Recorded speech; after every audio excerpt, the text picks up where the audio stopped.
నమస్తే వ్యూయర్స్, నేను Sahasra. Welcome to our channel. ఇటీవల మన కేంద్ర ప్రభుత్వం కొంతమందిని గుర్తించి వారందరికీ కూడా భారత రత్నని పురస్కరించింది. అయితే అందులో ముఖ్యంగా మన తెలుగువారైనటువంటి పివి నరసింహారావు గారికి ఈ అవార్డు రావడం అనేది గొప్ప విషయమే. అలాగే అద్వానీ గారు కూడా ఇవ్వడం జరిగింది.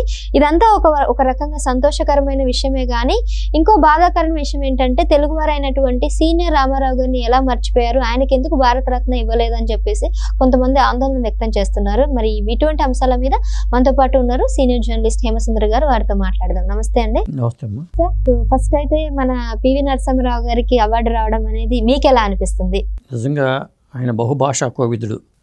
ఎందుకంటే అనర్గళంగా మాట్లాడతాడు, చాలా భాషలు మాట్లాడతాడు. ఆయన బహుభాషా కోవిదుడు, బహుముఖ ప్రజ్ఞాశాలి కూడా అనొచ్చు. అంత టాలెంట్ ఉన్న వ్యక్తి పివి నరసింహారావు గారు. మన తెలుగు వాడైన పివి నరసింహారావు గారు ప్రధానమంత్రిగా పదవిని కూడా అలంకరించారంటేనే ఆయన గొప్పతనం మనం అర్థం చేసుకోవచ్చు. అలాంటి వ్యక్తికి భారతరత్న పురస్కారం ఇవ్వడం అనేది చాలా గొప్ప విషయం.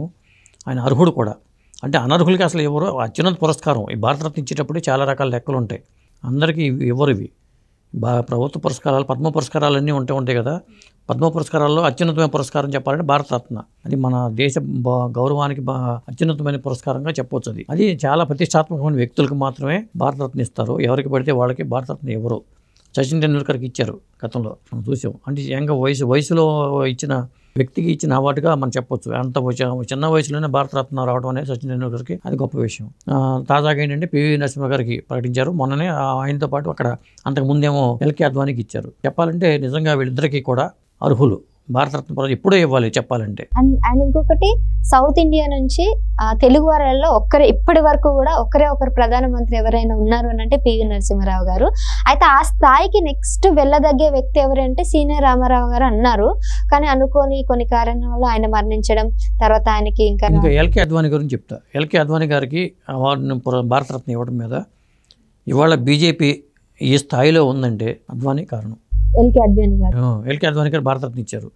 అద్వానీ గారికి రాష్ట్రపతిని చేయాలి అని అన్నారు. చిన్నగా చేయాల్సిన వ్యక్తి, రాష్ట్రపతి పదవిని కూడా అలంకరించాల్సిన వ్యక్తి ఆయన. అద్వానీ గారు లేకపోతే భారతీయ జనతా పార్టీ ఈ స్థాయిలో ఉండే. అద్వానీ గారు, వాజ్పేయి గారు వీళ్ళు లేకపోతే అప్పట్లో మరి అద్వానీ ఏకతా యాత్ర చేయబట్టి భాజపా బలం పుంజుకోవడానికి కారణం ఏంటంటే అద్వానీ చేపట్టిన రథయాత్ర.